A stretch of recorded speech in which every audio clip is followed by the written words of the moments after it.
반갑습니다. 중고등부 친구들. 원래는 오프라인으로 예배를 드려야 되는데, 코로나 때문에 어쩔 수 없이 온라인으로 예배를 드리게 됐어요.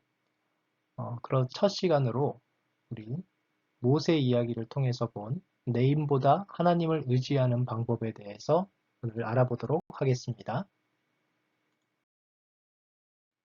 오늘의 말씀은 출애굽기 2장 24절로 25절, 3장 10절을 찾아보도록 하겠습니다. 하나님이 그들의 고통 소리를 들으시고 하나님이 아브라함과 이삭과 야곱에게 세운 그의 언약을 기억하사 하나님이 이스라엘 자손을 돌보셨고 하나님이 그들을 기억하셨더라.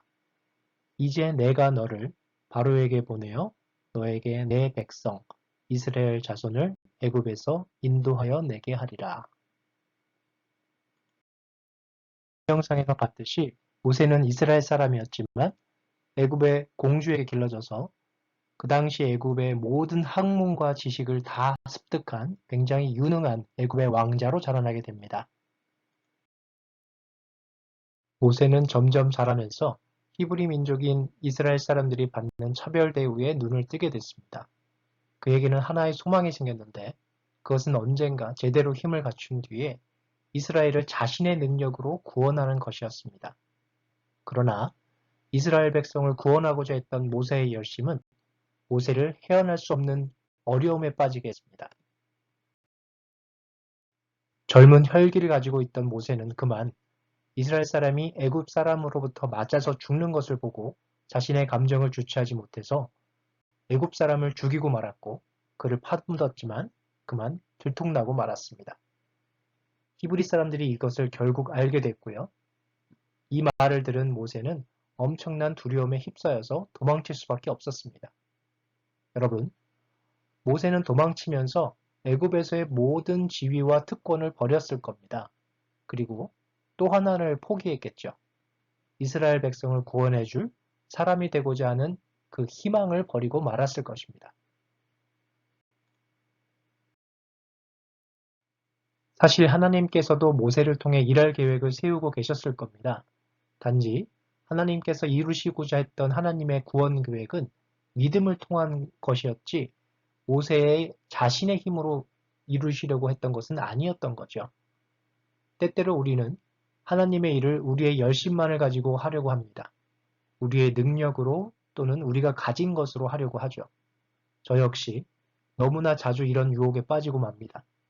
내 힘으로 하고 싶은 유혹, 내 재능으로, 내 지식으로 하고 싶은 유혹 말입니다.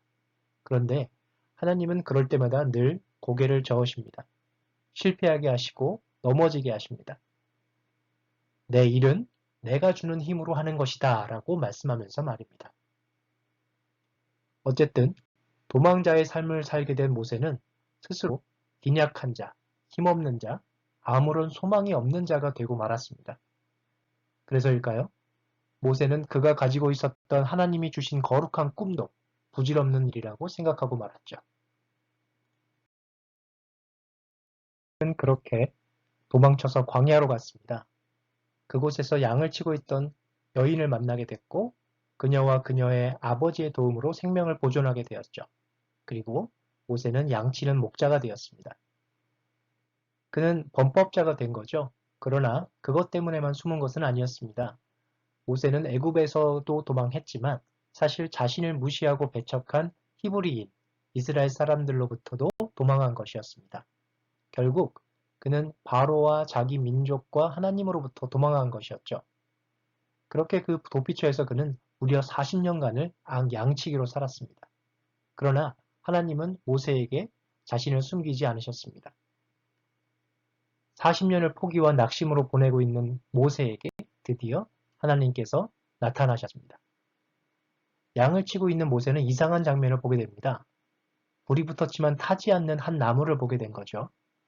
하나님은 모세에게 불타는 떡이나무 불꽃 가운데서 나타나셔서 말씀하십니다. 신을 벗어라. 내가 선 곳은 거룩한 땅이다.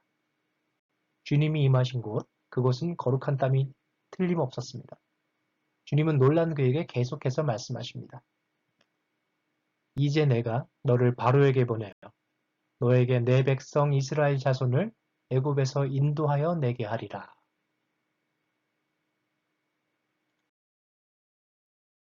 하나님은 이스라엘 백성을 바로에게서 구원하기 위해 모세를 택하셨다고 말씀하십니다. 하지만 모세는 할 수 없다고 대답합니다. 사실 모세는 왕궁에서 살 때 자기 백성을 위해 할 수 있는 일이 없었죠. 그런 그가 도망자 주제에 또 예전에 실패했던 일에 다시 도전해서 그 일에 성공한다는 것은 상상조차 할 수 없었을 것입니다. 하나님께서는 내가 반드시 너와 함께 있으리라는 말씀으로 모세를 안심시키셨지만 모세는 여전히 주저했습니다. 그는 여전히 자신이 없었던 거죠. 이번에는 하나님께서 지팡이를 뱀으로 변하게 하는 기적을 보여주시고 또 손을 뭉둥병에 걸리게 했다가 다시 낫게 하는 기적을 보여주시면서 반드시 백성들이 너의 말을 들을 것이라는 확신을 심어주십니다. 하지만 이번에도 모세는 하나님께 자신은 본래 말을 잘 못할 뿐 아니라 말이 느리고 혀가 둔한 자라고 발뺌합니다. 하지만 여러분, 우리는 잘 깨달아야 합니다.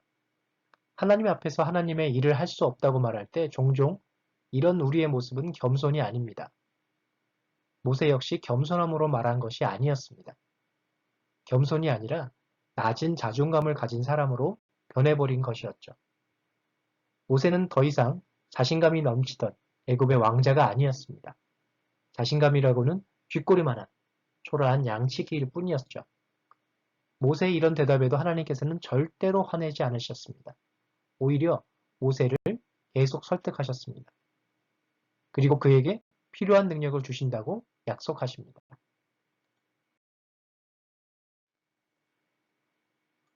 그래도 모세는 주여 제발 다른 사람을 보내소서라고 부탁합니다.